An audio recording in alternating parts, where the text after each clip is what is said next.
ఇవి చాలా ముఖ్యమైనటువంటి పాయింట్స్ రవిశంకర్ ఎల్లోర్ గారు వ్రాసారనమాట. చాలా క్లియర్గా ఉన్నాయి.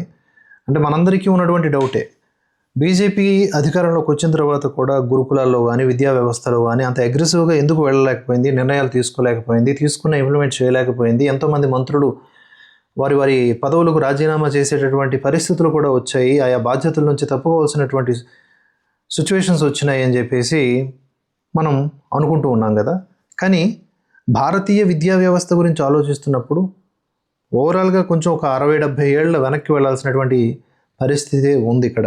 చాలామంది ఇక్కడ ఆయన రాసినటువంటి మ్యాటర్ చదువుతాను చూడండి. చాలామంది అంటే కొందరు నిరాశ చెందిన బీజేపీ మద్దతుదారులతో సహా అడిగే ప్రశ్న ఒకటే: బీజేపీ ఇన్నేళ్లుగా అధికారంలో ఉన్న విద్యా వ్యవస్థను ఎందుకు పూర్తిగా మార్చలేకపోయింది? భగవద్గీత, రామాయణం, మహాభారతం సిలబస్లో ఎందుకు పెట్టలేదు? గురుకుల వ్యవస్థను ఎందుకు తీసుకురాలేదు అని అడుగుతూ ఉంటారు. ఒక సగటు పౌరుడిగా నాకు కూడా ఒకప్పుడు ఇవే సందేహాలు వచ్చేవి. కానీ గ్రౌండ్ రియాలిటీ గమనిస్తే తెర వెనుక ఎంత సంఘర్షణ జరుగుతుందో అర్థమవుతుంది. స్మృతి ఇరానీ గారు విద్యాశాఖ మంత్రిగా ఉన్నప్పుడు వేగంగా సంస్కరణలు తేవాలని ప్రయత్నించారు. అప్పుడు ప్రతిపక్షాలు ఎంత రాద్ధాంతం చేశాయో మనం చూసాం. చివరకు ఆమె ఆ బాధ్యతల నుంచి తప్పుకోవాల్సి వచ్చింది. ఆ తర్వాత వచ్చిన ప్రకాష్ జవదేకర్, రమేష్ పోఖ్రియాల్ గారు కాస్త వ్యూహాత్మకంగా నెమ్మదించి చిన్న చిన్న మార్పులు చేయాలని చూశారు. ఆ తర్వాత వచ్చినటువంటి ధర్మేంద్ర ప్రధాన్ గారు కొన్ని పొరపాట్లు ఉన్నప్పటికీ సిలబస్ మార్చడానికి తన వంతు గట్టిగానే ప్రయత్నం చేశారు. మొఘలుల కీర్తిని తగ్గించడం, మన దేశీయ హిందూ రాజుల పరాక్రమాన్ని పాఠ్యాంశాల్లో చేర్చడం, ఎమర్జెన్సీ చీకటి రోజులను సిలబస్లో పెట్టడం లాంటివి చేశారు. కానీ చూశారుగా ఎంత ఒత్తిడి వచ్చిందో.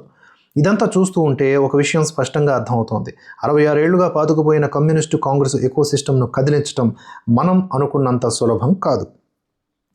150 ఏళ్ల బ్రిటిష్ పాలన, ఆ తర్వాత దశాబ్దాల పాటు వాళ్ళ ప్రాక్సీల పాలనలో అల్లినటువంటి వల ఇది. దాన్ని ఒక్క రాత్రిలో ఛేదించటం అసాధ్యం. ఒక్కసారి ఆలోచించండి, ఒకవేళ ప్రభుత్వం ఇప్పుడున్న న్యాయ వ్యవస్థ జోలికి వెళితే ఇంకెంత రచ్చ జరుగుతుందో. బహుశా వ్యవస్థలన్నీ స్తంభించిపోతాయేమో. ఇక్కడే మోదీ గారి వ్యూహం ఏమిటో నాకు కొద్దిగా అర్థమవుతున్నట్లుంది. ఇది ఒక రకమైన ట్రేడ్ ఆఫ్ లాంటిది. 2019 ఎన్నికల ముందు ఆయన చెప్పినట్లుగా పాత వ్యవస్థల తప్పులను ఎండగడుతూ కూర్చోవడమా, లేక దేశాన్ని ఆర్థికంగా బలంగా నిర్మించడంపై దృష్టి పెట్టడమా అనే 2 ఆప్షన్లలో ఆయన రెండో దాన్ని ఎంచుకున్నారు. ఆయన దేశ సమగ్రత, మౌలిక సదుపాయాల లాంటి విస్తృతమైనటువంటి అంశాల మీద దృష్టి పెడుతున్నారు. ఇలాంటి లోతైన అంతర్గత ప్రక్షాళనలు బహుశా ఆయన తర్వాత వచ్చే నాయకులు మరింత ఉధృతంగా చేపడతారేమో. అందుకే ఈ వ్యవస్థలు పూర్తిగా మార్చాలంటే ప్రభుత్వానికి మనం మరింత సమయం ఇవ్వాలేమో అనిపిస్తోంది.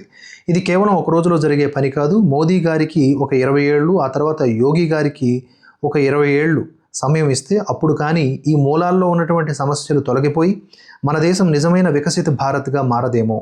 మీరేమంటారు అంటూ ఇక్కడ రవిశంకర్ గారు వ్రాశారు. అండ్ ఇప్పుడు ఈ ఒపీనియన్ కూడా మనం కన్సిడర్లో చేసుకుంటే చాలా వ్యాలిడ్ అంశాలే కనిపిస్తున్నాయి. 100కు 100% రైట్ ఏమో అని కూడా అనిపిస్తూ ఉంది. మీరేమంటారు? కామెంట్స్ రూపంలో తెలియజేయండి. జై హింద్, జై భారత్.